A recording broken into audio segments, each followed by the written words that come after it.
बिस्मिल्लाहिर्रहमानिर्रहीम। अस्सलाम वालेकुम। बच्चे इस वीडियो से दूर रहें। अगर तुम 15 साल की थी तो शादी ही ना करती। मैं तो सुहागा रात मनाऊंग। मुझसे अब और सब्र नहीं होता। मैं तुम्हें सिखाऊंगा कि सुहागरात कैसे मनाते हैं। वो रोती रही लेकिन अगर 15 साल की थी तो शादी ही ना करती। मैं तो सुहागरात मनाऊंग। मैं आपकी लाडली भांजी को नहीं बकाजूंग। बिलाल रूम में दाखिल हुआ। छोटी सी दुल्हन को देखते ही बिलाल कावसटा से मुस्कुराया और झटके से अपनी बाहों में भरता उसकी गर्दन पर सिड्डट नाकावा करने लगा। बिलाल भाई, यह गंदी हरकतें क्यों कर रहे हैं? भाई कहने पर वो तप गया। अब यह बताता हूँ मियाँ और बीवी में क्या फ़र्क होता है। बिलाल ने उसकी कुर्ती को उतारते उसकी धाकनों पर तकरीबन रात के 2 बजे बिलाल घर में दाखिल हुआ। अपनी नई नवेली दुल्हन को छोड़कर वह अपने दोस्तों के साथ चला गया था और अभी उसके दोस्तों ने उसकी जान छोड़ी थी तो वह घर आया। उस वक्त उसका इरादा अपने कमरे में जाने का था जहां उसकी बीवी सजी समरी शायद अभी तक उसका इंतजार कर रही थी। बिलाल अच्छी तरह से जानता था वो किस कदर पामबाड़ा है और बिलाल उसे बोलकर गया था कि मेरे आने तक दुल्हन के रूप में ही बैठना। और अब बिलाल मुस्कुराते हुए अपने कमरे की तरफ जाने लगा जब उसके कदम थमे फरजाना बेगम ने उसे पुकारा, बिलाल बेटा मेरी बात सुनो। उसने मुड़कर फरजाना बेगम की तरफ देखा और मुस्कुराते हुए जाकर उनके पास बैठ गया। जी अम्मा साईं बोले। उसके चेहरे पर एक नरम सी मुस्कुराहट छाई हुई थी। देखो बिलाल, यह मुझे तुमसे बहुत जरूरी बात करनी है, फरजाना बेगम ने बहुत नरमी से कहा। जी अम्मा साईं बोले। उनके चेहरे पर छाई हुई संजीदगी इस बात की गवाही दे रही थी जैसे कि उन्होंने जरूरी बात करनी हो, जबकि वह उस वक्त कमरे में जाना चाहता था। अपनी नई नवेली दुल्हन को देखने के लिए वह बहुत बेताब था। उसका दिल बड़ी शिद्दत से धड़क रहा था। वो जाना चाहता था लेकिन उसकी अम्मा साईं ने रोक लिया। वो उनके पास बैठ गया। बिलाल बेटा, मैं जानती हूँ तुम एक मर्द हो और मर्द को अपने जज्बात पर काबू पाना बहुत मुश्किल होता है, खासकर तब जब उसके पास एक हलाल और पाकीजा रिश्ता मौजूद हो, उसकी बीवी उसके कमरे में मौजूद हो।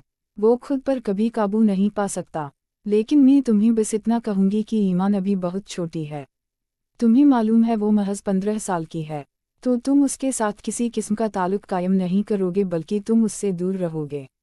मैं तुम्हारी जनू कैपायेटा से अच्छी तरह वाकिफ हूँ। देखो ईमान मुझे बहुत प्यारी है, मेरी भांजी है और तुम्हारी बीवी बनने के लिए भी इस वजह से तैयार हुई थी क्योंकि मैंने उसकी मुँह को यकीन दिलाया था कि बिलाल उसके साथ मोहब्बत से पेश आएगा, मोहब्बत के साथ रखेगा। तो तुम्हें ऐसा सलूक ईमान के साथ नहीं करना जैसा तुम अपनी पहले वाली बीवी के साथ करते थे। फरजाना बेगम बहुत मोहब्बत से उसके बालों में हाथ फेरते हुए उसे समझा रही थी, जबकि बिलाल की पेशानी पर बल नामुदा हुए। क्या मतलब है अम्मा साईं? अगर इतनी ही वह छोटी लड़की थी तो आपने मेरी उसके साथ शादी क्यों करवाई? आपने मुझे कितनी मुश्किल से इस शादी के लिए मनाया था। मैंने कहा था कि शादी के बाद मेरी मर्जी होगी, मैं जो करूँगा मुझे रोक नहीं सकेंगी और आप मियाँ बीवी के दरमियान कभी नहीं आ सकती। आप कभी यह नहीं कह सकती कि मुझे अपनी बीवी से दूर रहना चाहिए या क्या करना चाहिए। हम मियाँ बीवी का मामला है। फरजाना बेगम हैरत से उसकी तरफ देख रही थी। वो जानती थी कि उसे गुस्सा आया हुआ होगा, लेकिन इस कदर गुस्सा आया हुआ होगा उसका फरजाना बेगम को बिल्कुल अंदाजा नहीं था। देखो बेटा, इतना गुस्सा मत करो। वो बिलाल को अभी पुकार रही थी कि बिलाल वहाँ से गुस्से में उठकर कमरे की तरफ आ गया। उसके चेहरे पर दुनिया जहान की संजीदगी छाई हुई थी। कमरे में दाखिल होते ही उसने बहुत जोर से कमरे का दरवाजा बंद किया। ईमान, जो कि दुल्हन के रूप में बेड पर बैठी हुई थी, अब तो बैठ बैठ के उसकी कमर भी अकड़ चुकी थी। बिलाल को देखते हुए उसने गहरी सांस ली और अब काटा ही उसके लबों पर मुस्कुराहट बिखर गई। बिलाल, जो थोड़ी देर पहले तक उसके साथ बहुत मोहब्बत से बात कर गया था, अब उसके चेहरे पर दुनिया जान की संजीदगी और गुस्सा छाया हुआ था। उसके सामने आकर बैठ गया। तुम्हारा भी यही ख्याल है कि मैं शादी की पहली रात ही अपना हक तुमसे वसूल ना करूं, बल्कि तुम्हारी काम उम्री का ख्याल करके पीठ मोड़ के सो जाऊं? वो गुस्से में बोल रहा था। क्या मतलब है? मुझे आपकी बातों की समझ नहीं आई। ईमान के दिल में अजीब तरह की हलचल मची हुई थी। सामने बैठा हुआ शख्स बहुत हसीन था और ना जाने क्यों उसे बहुत खूबसूरत भी लग रहा था। बार बार दिल उसकी तरफ मायल हो रहा था, लेकिन यूं बिलाल का गुस्से में बात करना ईमान को बिल्कुल भी अच्छा नहीं लग रहा था। बिलाल, क्या हुआ है? आपको गुस्सा क्यों आया हुआ है? वो मासूम बच्चों की तरह सवाल कर रही थी। देखो लड़की, तुम्हें अच्छी तरह मालूम है कि शादी की रात क्या होता है। कभी भी अपने हक से पीछे नहीं हट सकता। मैं अपना हक तुमसे वसूल करना चाहता हूँ। ईमान जो सिर्फ इतना जानती थी शादी होती है, अच्छे अच्छे कपड़े पहनने को मिलते हैं, उसे तो कुछ भी नहीं मालूम था। अब बिलाल की बातें उसे परेशान कर रही थी। उसे बिल्कुल भी अंदाजा नहीं था। बिलाल, मुझे आपकी बातों की समझ नहीं आ रही, वो बार बार बच्चों की तरह बोली। इतनी छोटी बच्ची नहीं हो तुम, मेरी बात समझ ना आए। मैं तुम्हें पहले बता चुका हूँ, अब भी बता रहा हूँ, मैं अपने हक से पीछे नहीं हटूंगा। इस वजह से तुम्हें मुझे मेरा हक देना होगा। यह कहकर वह धीरे धीरे उसकी गाल पर हाथ फेर रहा था। अब की बार ईमान भी कपकपे थी, उसके रोंगटे खड़े हो चुके थे। उस शख्स का लम्स महसूस करते हुए उससे दूर होने की कोशिश करने लगी, लेकिन वह धीरे धीरे उसकी ज्वेलरी उतारने लग गया। अभी भी वह घबरा रही थी, पीछे पीछे होने की कोशिश कर रही थी। क्या हो गया है, कहाँ पीछे भागकर जाना चाहती हो? अब तो तुम मेरी बीवी बन चुकी हो, ऐसे कैसे मैं खुद से तुम्हें दूर जाने दूंगा। उसकी ज्वेलरी उतारने के बाद उसके दुपट्टे की पिन्स उतारने लगा।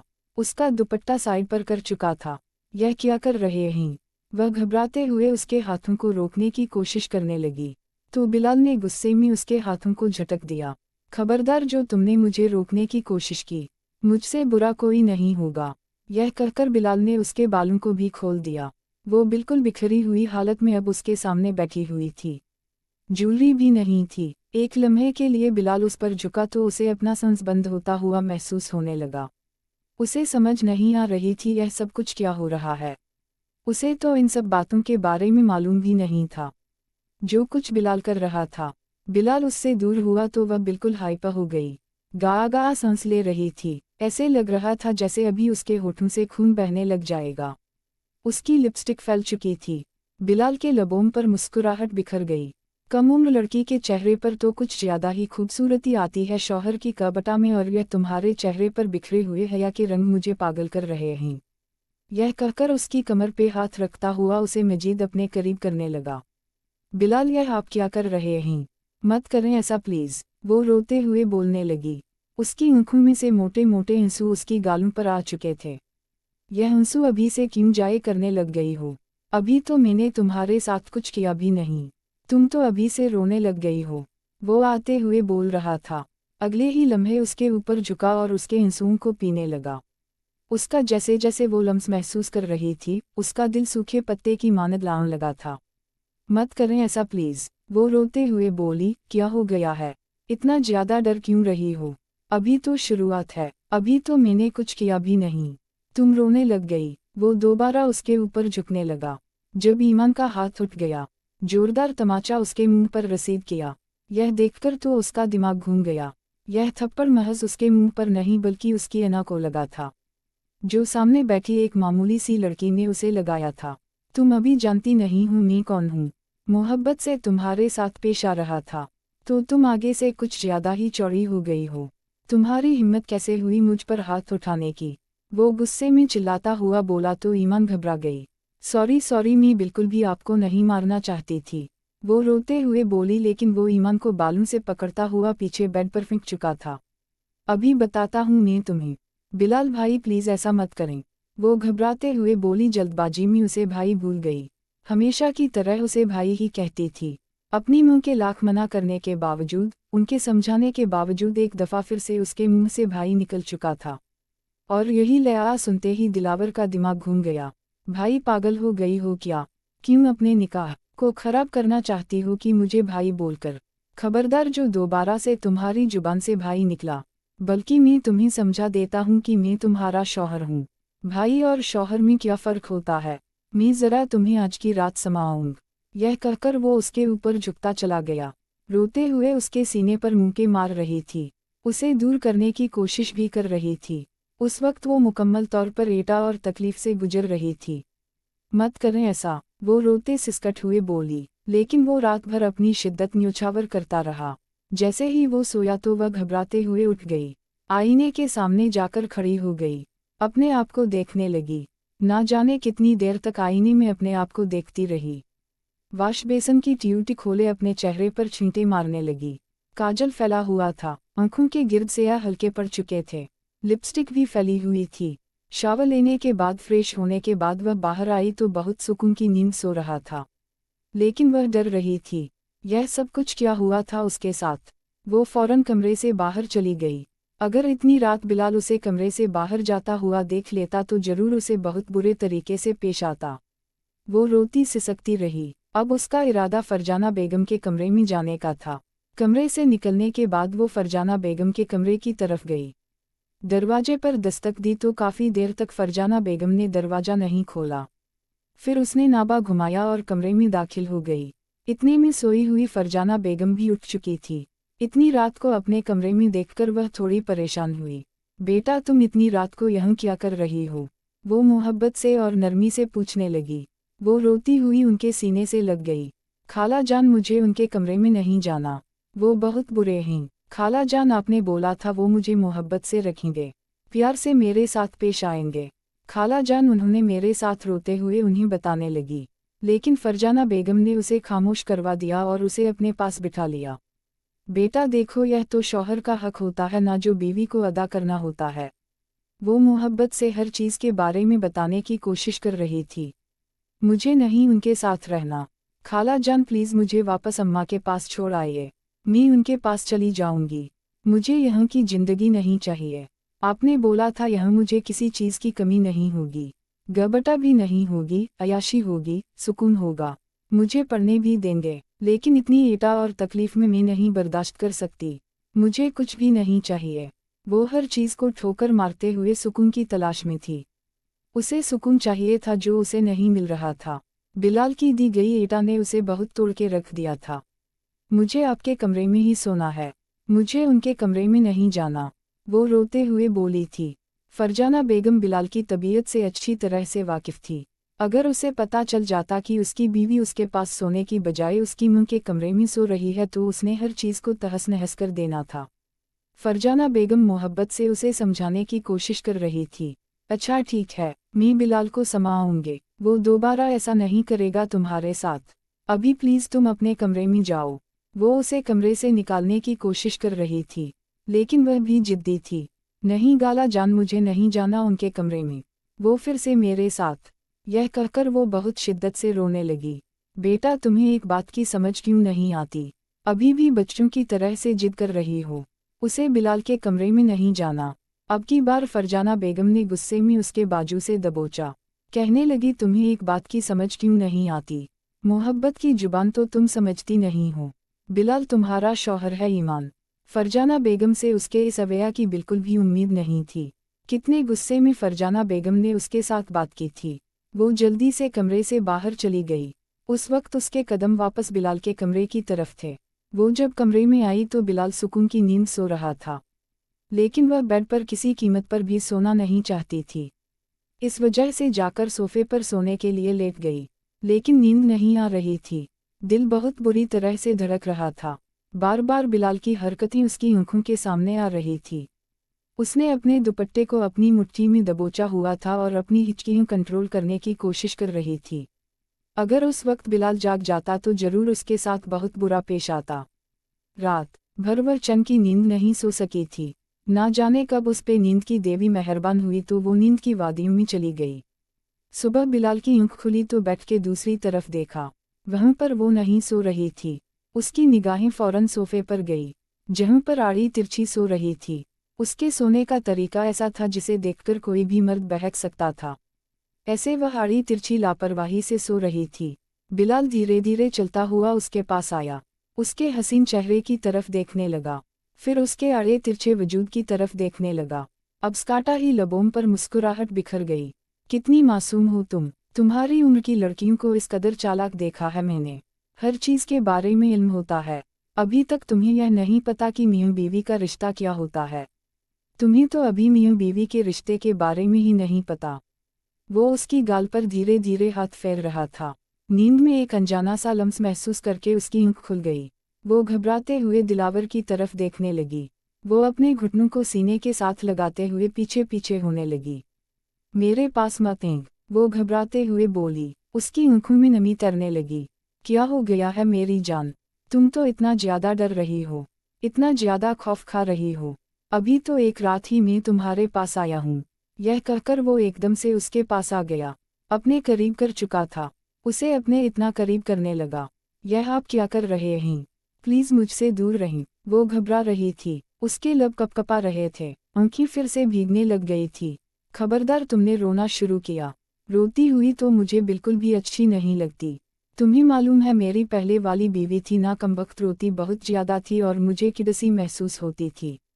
फिर तुम्हें मालूम है जब रोती थी तो क्या कहता था, मैं किसी और की तरह इतने जुल्म तो नहीं ढाटा। उसके नाजुक लबों पर मैं बहुत जुल्म करता था।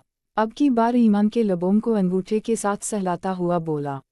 उसका लम्स महसूस करते वो बहुत ज्यादा कांप रही थी। उसे खुद से दूर करने की कोशिश भी कर रही थी। उसका जी चाह रहा था जमीन फटे फिर उसमें समा जाए। प्लीज आप यहाँ से चले जाइए, मेरे पास मत आइए, वो रोते हुए बोल रही थी।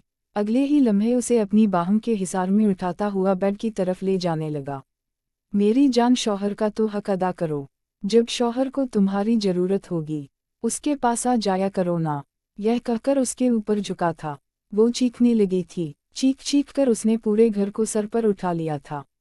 अब की बार तो बिलाल भी परेशान हो गया था, उसे यूं चीखता हुआ देखकर। फौरन उससे दूर हुआ। पागल हो गई हो क्या लड़की, तुम्हारा दिमाग खराब हो गया है।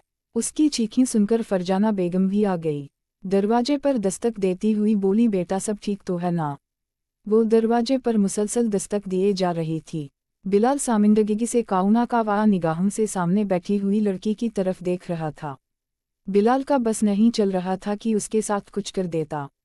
अम्मा साईं, कुछ भी नहीं हुआ, बस आपकी भांजी का दिमाग खराब हो गया है, वही ठिकाने लगा रहा हूँ। वो गुस्से में बोला, उसके लबों पे हाथ रखता हुआ। उसे पीछे टेक क्राउन से लगा चुका था और वो उसका सांस बंद हो रहा था। ऐसे लग रहा था जैसे अभी आंखें उबालकर बाहर आ जाएंगी। आंखों में से पानी बह रहा था, सांस बंद हो रहा था। उसके हाथ को अपने मुंह से हटाने की कोशिश कर रही थी। उसने जैसे तैसे हाथ हटाया। ईमान गा सांस लेने लगी। जल्दी से फ्रेश होकर आ जाओ, उसके बाद नीचे जाना है, रात को वलीमा भी है, अभी सब नाश्ते में हमारा इंतजार कर रहे होंगे। वो गुस्से में बोला तो उसने इस बात में सारा हिला दिया। थोड़ी देर के बाद वो दोनों नीचे आए। ईमान के चेहरे पर दिन के 12 बजे हुए थे। बिल्कुल उदासी छाई हुई थी। उसके चेहरे से यूं महसूस हो रहा था जैसे वह बहुत ज्यादा आटा और तकलीफ से गुजर रही हो। कहीं से भी वह एक दिन की दुल्हन नहीं लग रही थी। उसकी आंखों में से बहने वाले मोटे मोटे आंसू इस बात की गवाही दे रहे थे कि वो कितनी एटा और तकलीफ से गुजरी है। वो नाश्ता भी बहुत तब्दीली के साथ कर रही थी। ईमान भाभी, क्या हुआ है, आप ठीक तो है ना? हानिया ने मुस्कुराते हुए पूछा। हानिया, जो कि बिलाल के चाचा की बेटी थी, घूर घूर कर बिलाल को देखते हुए ईमान से पूछ रही थी। लेकिन ईमान ने किसी बात का कोई जवाब नहीं दिया। उसके बाद थोड़ा सा नाश्ता करने के बाद ही कमरे में आ गई। रात वलम के फंक्शन में सभी लोग चांद सूरज की जोड़ी कह रहे थे तो कुछ बहुत ज्यादा बातें बना रहे थे। इतनी छोटी उम्र की लड़की के साथ शादी करने की क्या जरूरत थी? पहले वाली बीवी पर भी इतना जुल्म करता था, इस पर भी जुल्म करेगा। यह सारी बातें सुना का बिलाल को गुस्सा आ रहा था। कुछ लोग तो यह कह रहे थे बहुत जल्द यह लड़की बिलाल को छोड़ के चली जाएगी क्योंकि यह मासूम सी बच्ची बहुत ज्यादा हसीन है। कहूँ बिलाल इतना बड़ा, यह तो उसकी आधी उम्र की है। सारी बातें बिलाल के दिमाग को घुमा रही थी। बिलाल का बस नहीं चल रहा था। यह बातें करने वाले लोगों की उम्र खींच ली। वलम के फंक्शन के बाद वो कमरे में आई तो उसके पीछे पीछे हानिया भी आ गई। ईमान, मेरी बात सुनो। उसने निगाहें उठाकर हानिया की तरफ देखा। ईमान, देखो बिलाल भाई गुस्से के बहुत तेज है, बहुत ज्यादा गुस्सा करने वाले हैं। तुम्हें मालूम है बिलाल भाई की पहले वाली बीवी मेरी आप ही थी, और मेरी आप ही ने जितनी आयटम और तकलीफें बर्दाश्त की हैं, मैं नहीं चाहती तुम बर्दाश्त करो। तुम्हें बिलाल के साथ लड़ना होगा अपने हक के लिए, तभी तुम यहाँ सुकून से रहोगी, वरना वो शख्स तुम्हें अपने पाँव की ज्योति बनाकर रखेगा। मेरी आपी के साथ भी वैसा ही करता था। ईमान उसकी तरफ देख रही थी जो मोहब्बत से उसे समझाई जा रही थी। ईमान उसकी कोई बात का जवाब नहीं दे रही थी क्योंकि उसके खाला जान ने उसके साथ ऐसा किया था और किसी की बातों पे भला क्या ध्यान देती। हानिया जैसे ही कमरे से बाहर निकली दरवाजे के सामने बिलाल खड़ा हुआ था। काउना का वह निगाहों से तानिया को देख रहा था। दरवाजे के सामने बिलाल को खड़ा देखकर हानिया थोड़ी परेशान हुई, फिर फौरन वहां से आगे चली गई। बिलाल गुस्से में कमरे में दाखिल हुआ। उसके कंधों से पकड़कर पीछे दीवार के साथ लगाता हुआ बोला, वो तुम्हें क्या पट्टियों पड़ा कर गई है? मेरी बीवी होते हुए मेरे खिलाफ बातें सुनते हुए तुम्हें जरा शर्म नहीं आई? क्या तुमने उसे बोला है? बताओ मुझे कि मैं तुम पे जुल्म करता हूँ, आटा और तकलीफ देता हूँ। वो गुस्से में उसके जबड़े को डबोकटा हुआ पूछ रहा था। नहीं नहीं, ऐसा कुछ भी नहीं हुआ। वो परेशान हो चुकी थी। मेरे साथ झूठ बोलने की जरूरत नहीं, ना ही दाम लगाने की। मैं तुम जैसी लड़कियों के बारे में अच्छी तरह से जानता हूँ। वो बातें कर रही थी। आटा और तकलीफ देता है, तुमने भी ऐसे ही किया होगा। वो गुस्से में बोला, नहीं आपको कोई गलतफहमी हुई है। वो रोते हुए बोल रही थी। अब की बार बिलाल की दी गई आटा और तकलीफें बर्दाश्त नहीं कर सकती थी। इस वजह से बार बार बिलाल को कह रही थी। उसने कुछ नहीं किया, एक दफ़ा फिर से पकड़कर बेड पर धक्का दे चुका था। बिलाल, नहीं मैं यह सब कुछ बर्दाश्त नहीं कर सकती। आप ऐसा क्यों करते हैं? वो रोते सिसकट हुए बोली। अब की बार फिर से उसके कान में खाला जान की बातें गूंज रही थी। यह शौहर का हक होता है, ऐसे उसके हक से महरूम नहीं रखते। वह अपने टमाटा का वसूल करता हुआ कमरे से बाहर चला गया। ईमान तो यूं थी जिसे काटो तो बदन में लहू ना हो। बिल्कुल पीली पड़ चुकी थी। अपने घुटनों के गिर्द बाजू लपेटे बहुत बुरी तरह से रोए जा रही थी। उसकी सिसकिन कमरे में गूंज रही थी। रात भर रोती रही थी। रात भर बिलाल घर नहीं आया था। बिलाल, यार क्या मसला है? यहाँ पर बैठे रहने का इरादा है क्या? आज तूने वापस घर नहीं जाना? बिलाल सिगरेट पर सिगरेट पिए जा रहा था। वलीद की बात सुनकर एक लम्हे के लिए उसके हाथ रुके। उसने वलीद की तरफ देखा। वलीद, तुम्हें एक बात बताता हूँ। बताओ। वलीद ने नासमझी के आलम ने उसकी तरफ देखा। हम, बोलो क्या बात करनी है?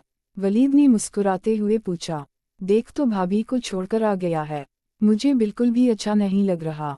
ऐसे नहीं करना चाहिए। जो लड़की अपने माँ बाप सब कुछ छोड़कर आपकी खातिर आती है, आप उसके साथ आगे से ऐसा सलूक करेंगे?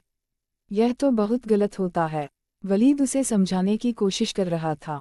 बिलाल कहने लगा, तुम्हें मालूम है वो महज 15-16 साल की बच्ची है। उसके पास जाते हुए मुझे अजीब सा महसूस होता है, लेकिन इसके बावजूद मैं उसे एटा और तकलीफ दे चुका हूँ। अब उसका सामना करने की भी हिम्मत नहीं है। दिल चाह रहा है। वलीद हैरत से उसकी तरफ देखने लगा। तू पागल हो गया है क्या? दिमाग खराब हो गया है? एक तो तूने उसे इतनी आटा और तकलीफ दी। वो मासूम बच्ची है और अब तुम जाना भी नहीं चाहता। यार क्या कर रहा है? तुझे मालूम है, मैंने तानिया को भी अपनी इन्हीं बातों की वजह से खोया है। उसे भी यूं ही एटा और तकलीफ देता था, जूनी मोहब्बत करता था। मैंने उसे खो दिया। वलीद ने उसकी तरफ देखा। तुझे आज भी यही लगता है कि तानिया तेरी वजह से मरी है? वलीद ने इस बात में सर हिला दिया।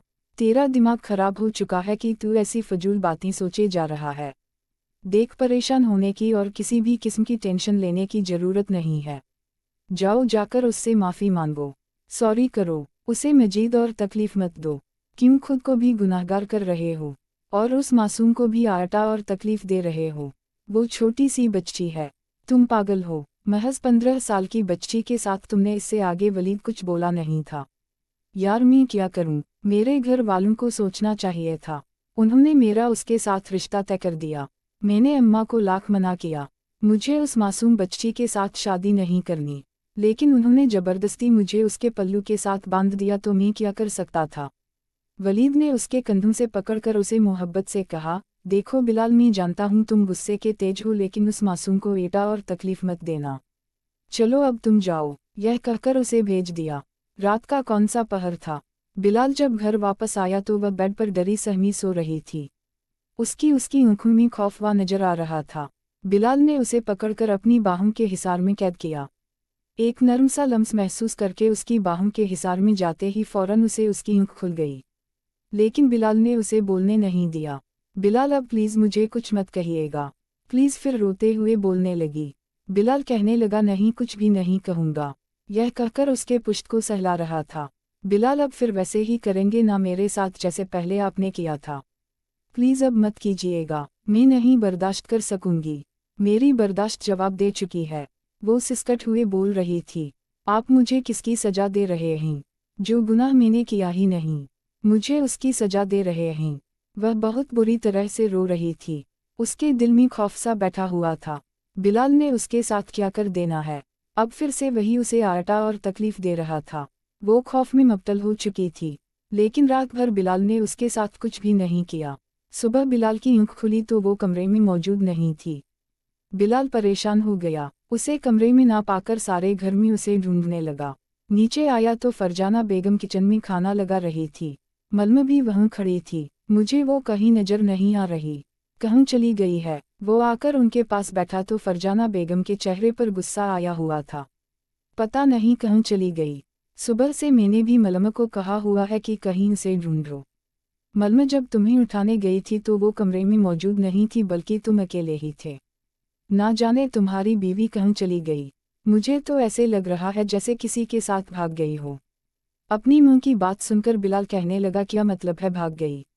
मां वो मासूम थी, छोटी है, किसके साथ भागेगी? वो अपनी मां की आंखों की तरफ देखता हुआ बोला, देखो बेटा, मुझे यही लग रहा है, वो जितनी मासूम नजर आती है इतनी थी नहीं, बाकी आप सब आ चुके हैं। धीरे धीरे सबसे पूछ रहा था। तानिया कहने लगी, क्या मतलब बिलाल भाई, कैसे वो आपको छोड़ के जा सकती है? वो तो मासूम थी, मैं नहीं मान सकती कि वो कहीं जा सकती है। तानिया ने कब की जान की तरफ देखते हुए कहा, अच्छा हुआ है बेटा, वो तुम्हारी जिंदगी से चलेगी, वैसे भी वह तुम्हारे साथ नहीं रहना चाहती थी। बिलाल अपनी मां की तरफ देख रहा था जो अपनी भांजी के बारे में ऐसा बोल रही थी। बिलाल उसे ढूंढ ढूंढ कर पागल हो चुका था। उसके घर में भी पता करवा चुका था लेकिन कहीं नहीं मिल रही थी। अब तो बिलाल का दिमाग घूम चुका था। रात का कौन सा पहर था, वो कमरे में बैठा मुसलसल सिगरेट पिए जा रहा था। दिन में उसे इतनी अजीब सी बुरी आदत हो गई थी, उसके बगैर बिलाल को चैन सुकून नहीं मिल रहा था। उसे ढूंढ ढूंढ कर रात के वक्त तानिया के कमरे में दाखिल हो गया। मुस्कुराते हुए बोली, मैं जानती हूँ तुम्हारी बीवी कहाँ है। बिलाल ने गुस्से से एकदम से उसकी तरफ देखा। क्या मतलब है, तुम जानती हो कहाँ है? मुझे बताओ, वो पागलों की तरह कहने लगा। क्या हो गया है, इतनी ज्यादा जल्दी क्यों लग गई है अपनी बीवी के बारे में जानने की? मैं नहीं चाहती कि जैसे मैंने अपनी आपी को खो दिया है, इस मासूम बच्ची को भी। अरे मुझे खो दे। बिलाल ने गुस्से में उसकी तरफ देखा। तुम अच्छी तरह जानती हो, मैंने तुम्हारी आप ही को नहीं मारा, मैंने कुछ भी नहीं कहा। बिला वजह क्यों तुम मुझ पे शक करती हो कि मैंने उसकी जान ली थी या मैंने उसे मारा था? बिलाल गुस्से में बोला, नहीं मैं भला क्यों बिना वजह शक करोगी या बिना वजह पूछोगे, जब जाहिर है कि मुझे मालूम है आपने नहीं मारा। बिलाल हैरत से उसकी तरफ देखने लगा। क्या मतलब है, तुम हकीकत जानती हो, तुम्हें सब कुछ पता है, तो अब तुम्हें यह भी पता है कि मेरी बीवी कहाँ गई है? बताओ मुझे, मैं पागल हुए जा रही हूँ। मैं तुम्हारी आप ही से मोहब्बत करता था और ईमान से भी मोहब्बत करता हूँ, ईमान को खोना नहीं चाहता। वो परेशानी के आलम में बोल रहा था। आपको पता है आपकी बीवी स्टोर रूम में बंद है। आपकी पहली वाली बीवी मतलब मेरी आपी भी इतने दिन गायब रही थी। वो कहीं और नहीं बल्कि स्टोर रूम में ही बंद थी। वो हैरत से सामने देखने लगा। यह तुम क्या बकवास कर रही हो? बल्कि यह हकीकत है, आपकी बीवियों की दुश्मन आपकी मां है। यह सब कुछ आपकी मां कर रही है। वो हैरत से सामने देखने लगा। क्या फजूल बकवास कर रही हो? वो गुस्से में बोला था। उसके बाद वह स्टोर रूम की तरफ गया। सामने ईमान बिखरे हुए हुली में पड़ी हुई थी। उसकी आंखों में खौफ था। पसीने से उसके चेहरे पर बाल चिपके हुए थे। फर्श पर पड़ी हुई थी, वजूद बिल्कुल बेजान सा लग रहा था। उसने अपनी बाहों में ही उठा लिया, उसे लेकर कमरे में आ गया। इतने में फरजाना बेगम भी कमरे में आ गई। कहने लगी, कहाँ से यह लड़की मुंह काला करवा कर आई है? इसने हैरत से अपनी मां की तरफ देखा। यह सब कुछ जानने के बावजूद भी उससे सवाल कर रही थी। बस सेमसाई इतनी ज्यादा आपके अंदर नफरत इस मासूम के लिए पाई जाती है। मुझे बिल्कुल अंदाजा नहीं था कि आप इसके साथ ऐसा करेंगी। वो हैरत से अपनी मां की तरफ देखता हुआ बोला, क्या मतलब है? मैंने क्या किया? अम्मा मुझे साफ बता दें, आपको मेरी बीवियों के साथ क्या मसला है? आपने क्यों इसके साथ यह किया? मुझे हकीकत बताएं। वह अपनी मां से पूछने की कोशिश कर रहा था। पहले पहल तो नहीं मान रही थी, फिर गुस्से में कहने लगी, मैंने ही किया है क्योंकि मैं तुम्हारी सौतेली मां हूँ। जब तुम पैदा हुए थे तुम्हारी मां का इंतकाल हो गया था। तुम्हारी वजह से मुझे तुम्हारे बाप के साथ शादी करनी पड़ी। वो सारी नफरत और इंतकाम मैं तुमसे और तुम्हारी बीवियों से पूरा करती हूँ। मेरी जवानी तुम्हारी वजह से बर्बाद हो गई थी। वो गुस्से में बोल रही थी। बिलाल हैरत से अपनी अम्मा साईं की तरफ देख रहा था, जिनके साथ वह बहुत मोहब्बत करता था। उसने अपनी मोहब्बत में कोई कमी नहीं छोड़ी थी, और आज अपनी मां की यह हरकत देखकर वो हैरान हुआ था। मतलब कि उन्होंने अपनी भांजी को भी नहीं बख्शा था। सबसे इस कदर वो नफरत करती थी। बिलाल कहने लगा, ठीक है, आपको इतनी ही प्रॉब्लम है तो मैं अपनी बीवी को यहाँ से लेकर कहीं दूर चला जाता हूँ। इसके बाद बिलाल से बात करना भी बंद कर दी। बिलाल अपनी मन से बात तक ना करता था। वह बेचैन रहने लगी, लेकिन दिलावर ने भी कह दिया था, मैं पहले भी अपनी बीवी को आपकी वजह से खो चुका हूँ, अब नहीं खोना चाहता। ईमान का ख्याल रखने लग गया था, उसे मोहब्बत करने लग गया था। वक्त के साथ साथ उसकी अम्मा साईं भी ठीक हो गई। बिलाल को एहसास ही ना हुआ कि ईमान से इतनी मोहब्बत करने लग गया। उसे हल्की सी एटा और तकलीफें नहीं देख सकता था, बस उससे मोहब्बत करता था। ईमान को हैरत होती थी। आहिस्ता आहिस्ता ईमान भी उसके साथ अटैच हो गई।